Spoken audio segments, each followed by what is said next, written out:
Assalamualaikum warahmatullahi wabarakatuh. Oke guys, alhamdulillah rabbil alamin wassalatu wassalamu ala asrafil anbiya wal mursalin wa ala alihi wa sahbihi rasulillah ajmain.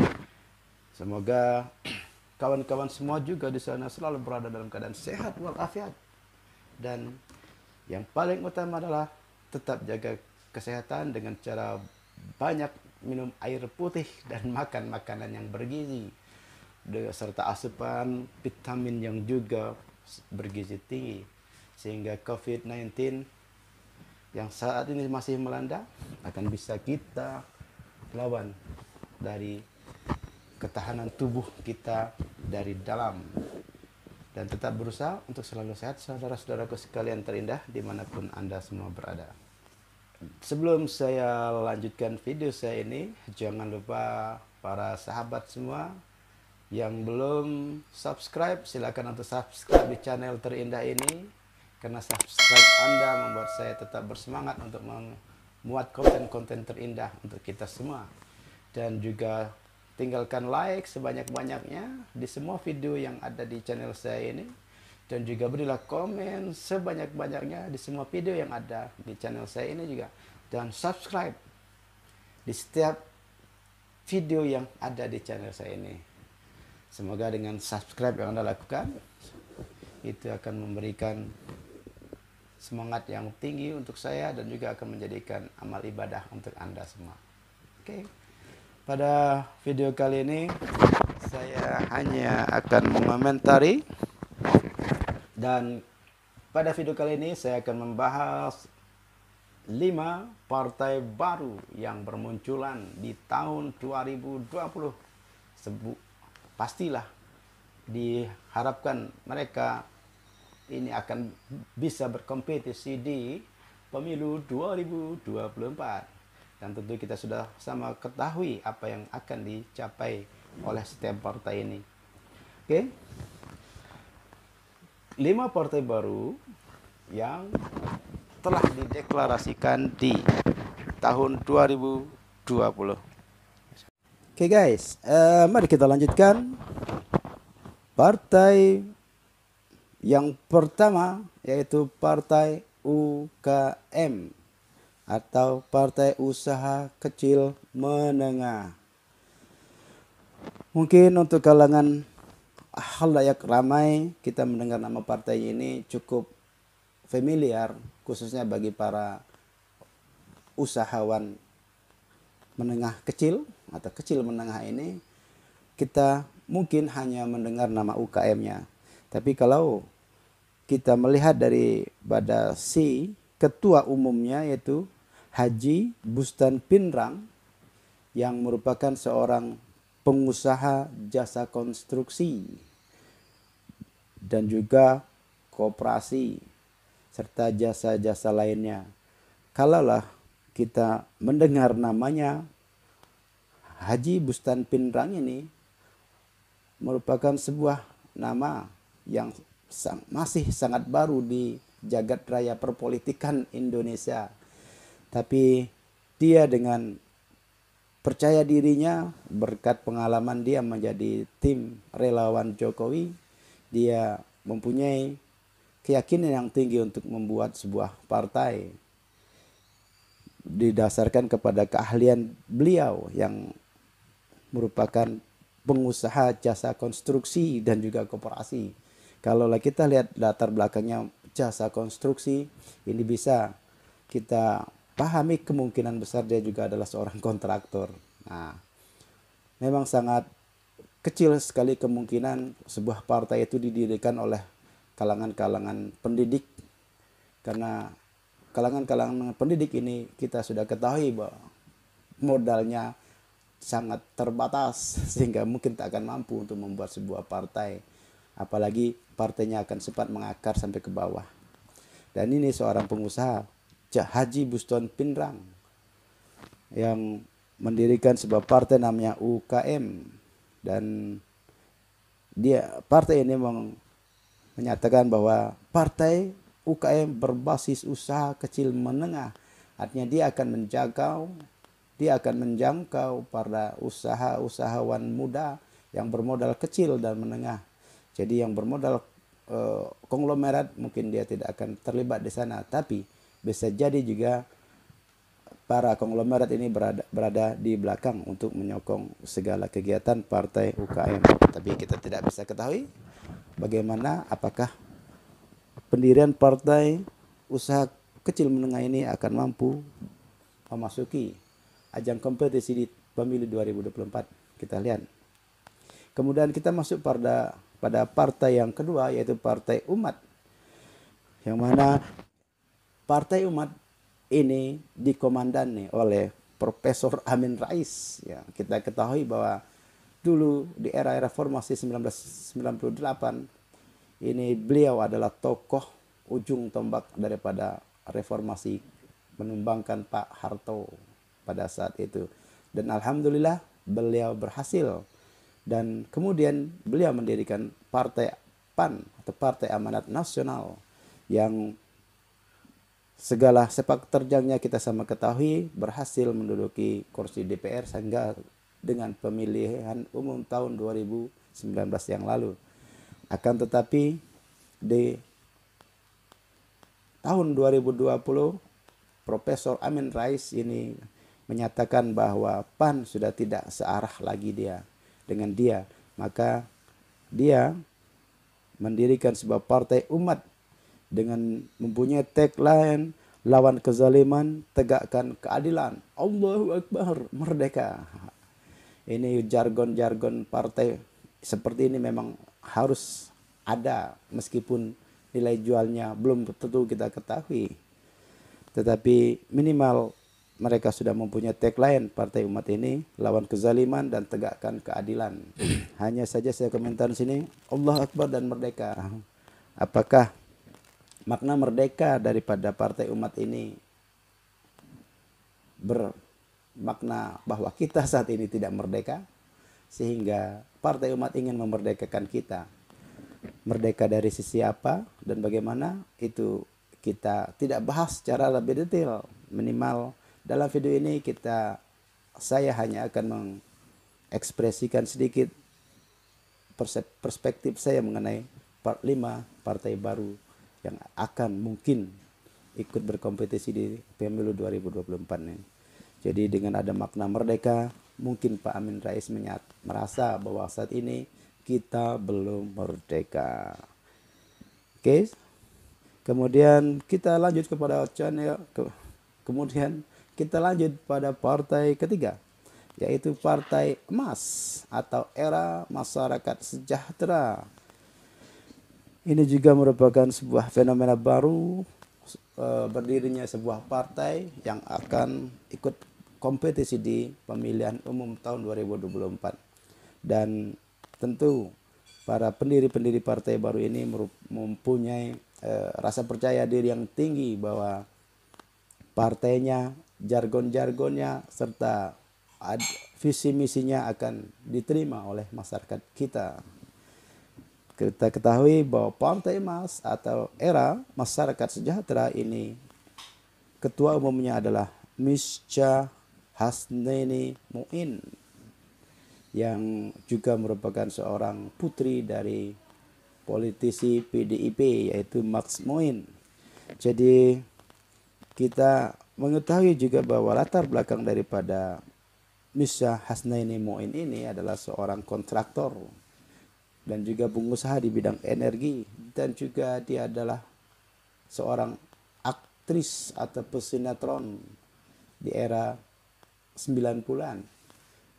Mungkin kalau Anda semua masih mengingat sebuah sinetron yang berjudul Jin dan Jun, ini dia adalah salah satu pesinetronnya. Kemudian seorang aktris juga yang memerankan Saras 008. Jika kita melihat namanya pun tidak bergema ke seantero negeri ini, karena Hasnaini Muin ini mungkin seorang pendatang baru di dunia perpolitikan Nusantara, khususnya kalau di sekitar daerah DKI Jakarta mungkin nama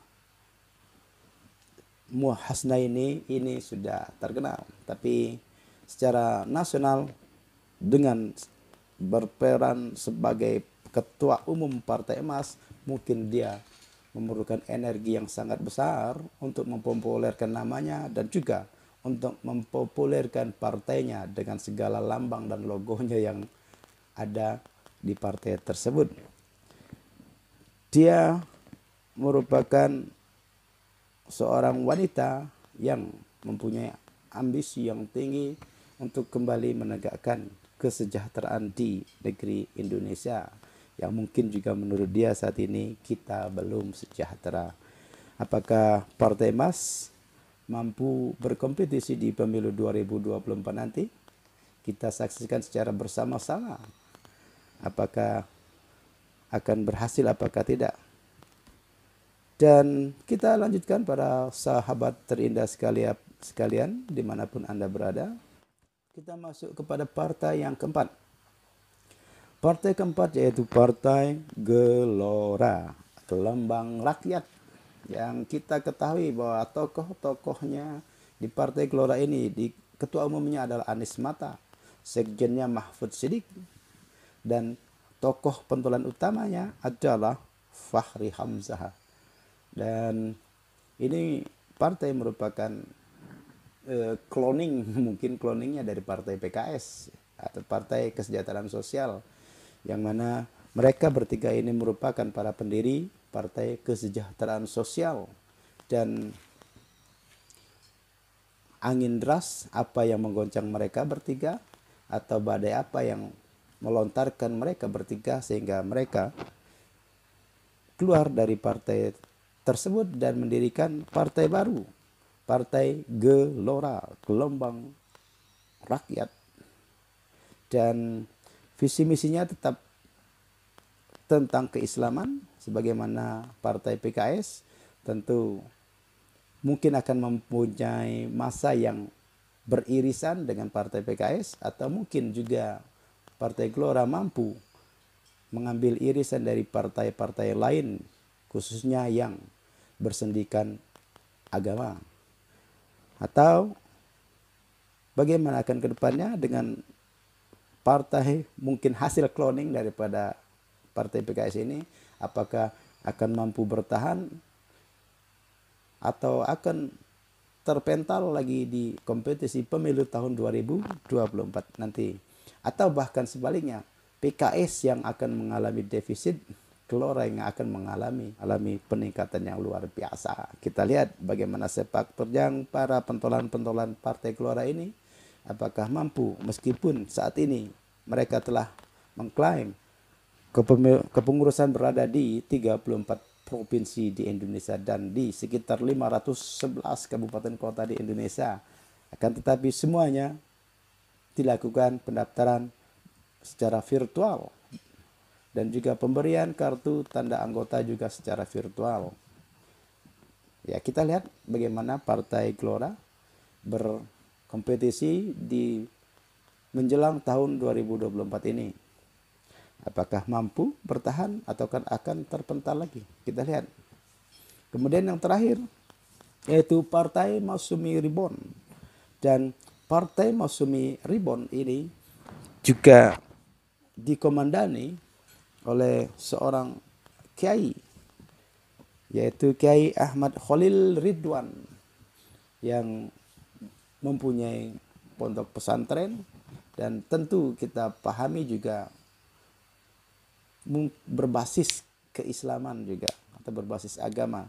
Jadi dari 5 partai baru ini yang mempunyai basis masa Islam ada 3, yaitu Partai Umat dengan pentolannya Pak Amin Rais, kemudian Partai Gelora dengan pentolannya Anies Mata, kemudian Partai Masyumi Reborn yang dengan pentolannya Kiai Haji Ahmad Khalil. Dan apakah kelima partai tersebut bisa menarik simpati hati rakyat Indonesia untuk memilih mereka agar mereka bisa survive di tahun 2024? Itu hanya mereka yang meyakininya bisa bertahan apakah tidak. Dan dari kelima partai baru ini saya akan memberikan ulasan secara global menurut perspektif yang saya pahami. Oke. Sebagaimana yang kita telah sama-sama alami atau kita pahami bahwa kondisi perpolitikan di Indonesia ini selalu dalam kondisi panas dingin. Panas dingin dalam sebuah partai, sehingga yang merasa kepanasan dia akan mencari tempat teduh lain dengan cara membuat partai lain. Meskipun azasnya sama, ideologisnya sama, bahkan ADART-nya mungkin berbeda hanya 1-2 klausul saja. Dan inilah merupakan seperti sebuah keegoisan para elit yang merasa mempunyai massa, yang merasa mempunyai kapital, sosial kapital, yang mempunyai juga kapital yang benar-benar real. Sehingga mereka ketersinggungan di partai-partai yang lama atau ketidaksinkronan dengan pemikiran dengan partai lama mereka di mana mereka bernaung dulu, sehingga membuat kelompok baru dan membuat partai yang baru. Mungkin yang menurut mereka akan berhasil meraih simpati rakyat. Dan kalaulah semua elit partai mempunyai prinsip yang seperti ini, merasa berbeda sedikit membuat partai baru, maka Indonesia akan selalu dihiasi oleh perubahan-perubahan dengan partai-partai baru dan tetap berorientasi pada materi.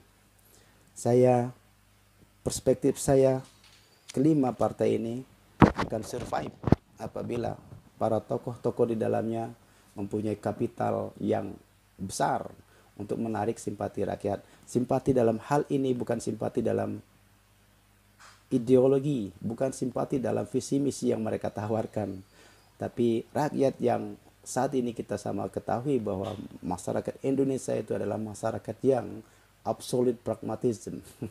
Jadi mereka absolut, pragmatisnya absolut. Mungkin dari 270 juta itu mungkin yang tidak pragmatis, yang keikhlasannya tinggi mungkin tidak sampai 5%. Dan itu sangat miris. Kenapa tidak sampai 5%? Maksud saya yang pragmatis ini adalah mereka akan memilih siapapun ketika para kandidat dari partai-partai apapun selalu memberikan kontribusi real kepada masyarakat yang mempunyai hak suara untuk menentukan pilihannya kemana. Tentu untuk menentukan pilihannya kemana ini pasti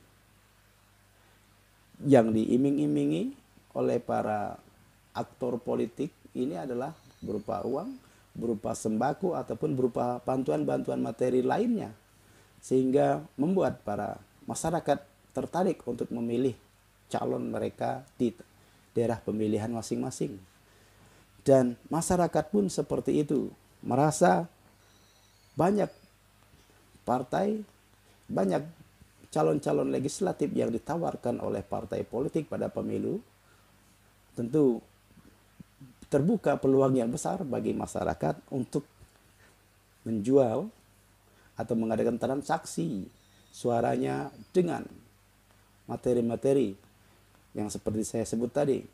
Karena mereka hidup di masa yang juga sulit dan juga mereka mempunyai pandangan yang sangat pragmatis.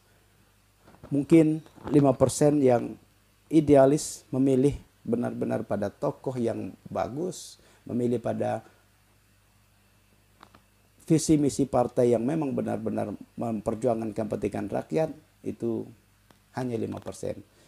Dan selebihnya itu saya sangat pesimis, mereka tetap pragmatis. Apapun jargonnya, apakah lebih memfokuskan pada usaha kecil menengah, apakah akan mengedepankan, apakah akan menyelamatkan umat secara umum, apakah akan memperjuangkan rakyat kecil, apakah benar-benar akan mengayomi umat atau masyarakat Indonesia secara keseluruhan. Itu hanya merupakan jargon-jargon dalam partai politik masing-masing untuk dijadikan sebagai nilai jual partai masing-masing. Akan tetapi nilai jual itu tak akan bermanfaat bagi masyarakat yang pragmatis. Karena masyarakat yang pragmatis itu tidak melihat jargon, tidak melihat tagline, tidak melihat siapa di atas. Yang mereka lihat adalah seberapa banyak pundi-pundi rupiah, pundi-pundi materi yang mereka bisa dapatkan melalui kompetisi pemilihan calon anggota legislatif dari semua tingkatan itu. Dan saya masih pesimis pada pemilu 2024 ini masyarakat kita akan berubah menjadi benar-benar idealis memilih para calon-calon pemimpinnya yang idealis, yang ideologisnya sangat mantap. Saya tidak atau belum merasa yakin. Saya masih skeptikal untuk menyatakan Indonesia bisa berubah benar-benar demokrasinya, benar-benar dari visi misi para kandidat di calon legislatif tersebut atau dari para pemimpin dari partai-partai politik tersebut. Apapun partai politiknya, apapun jargon politiknya, apapun basis perjuangannya, itu tak akan termakan oleh rakyat-rakyat yang kelaparan, rakyat-rakyat yang haus dengan perekonomian yang terpuruk selama ini. Dan rakyat akan tetap menanti secara pragmatis. Silakan partai-partai baru berdiri, partai-partai lama teruslah berjuang. Kami menanti uluran pundi-pundi materi yang bisa kami dapatkan. Kami takkan bersuara jika apa yang kami harapkan tak bisa direalisasikan. Memang miris dan sangat pragmatis rakyat kita saat ini. Tapi mudah-mudahan dengan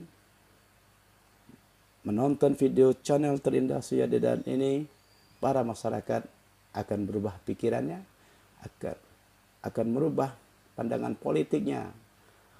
Mereka atau rakyat akan memilih para calon yang benar-benar idealis, yang benar-benar memperjuangkan rakyatnya, bukan hanya menonton memamerkan simbol-simbol kekuasaan atau simbol-simbol kekayaannya kepada rakyat saja. Dan rakyat jangan tergiur dengan semua simbol-simbol tersebut. Cari yang benar-benar dengan suara hati nurani tanpa ada pragmatisme di sana. Apakah kita bisa melaksanakan seperti itu? Kalau seandainya bisa, mungkin kelima partai baru ini akan survive di pemilu 2024 atau hanya akan menjadi penggembira pada pemilu tahun 2024. Sebab pada pemilu tahun 2019 yang lalu terdapat sejumlah partai penggembira saja. Artinya tidak mampu mendudukkan anggota legislatif di DPR RI. Katakanlah seperti partai PKPI yang sudah berulang kali mengikuti kompetisi tak berhasil mendudukkan anggotanya di DPR RI. Kemudian partai PBB dikomandani oleh Profesor Yusril Iza Mahendra pun tak mampu menembus ambang batas sehingga tak satu pun yang menduduki di DPR RI. Begitupun partai Hanura yang telah merayakannya selama 2 periode mampu menempatkan wakil-wakilnya di DPR RI. Akan tetapi pada 2019 ternyata Hanura pun menjadi partai penggembira, tak mampu menempatkan anggota-anggotanya di DPR RI. Begitupun partai Perindo, besutan dari konglomerat dan rajanya media massa, yaitu Haritanu, tak satu pun perwakilannya duduk di DPR RI. Dan apakah partai yang baru ini juga akan mengalami nasib yang sama atau bahkan layu sebelum berkembang? Wallahu a'lam bishawab. Semoga semua partai bisa berkompetisi dan semuanya siap menang dan semuanya siap kalah. Tetapi apabila memang kekalahan berada di pihak kita, mari kita sama-sama bangun solidaritas, bangun mentalitas prajurit bahwa kita harus mengakui kekalahan kita. Demikianlah, semoga video singkat ini bisa bermanfaat bagi kita semua dan bisa membangun demokrasi Indonesia ke depannya lebih bagus lagi dan lebih mengutamakan kepada kesejahteraan sosial bagi rakyat Indonesia, lebih mengutamakan kesejahteraan sosial bagi seluruh rakyat Indonesia dari Sabang sampai Merauke, dari Miangas sampai ke Tidore, dan juga tetap berazaskan Pancasila. Billahi taufiq wal hidayah. Wassalamualaikum warahmatullahi wabarakatuh. Thank you for watching.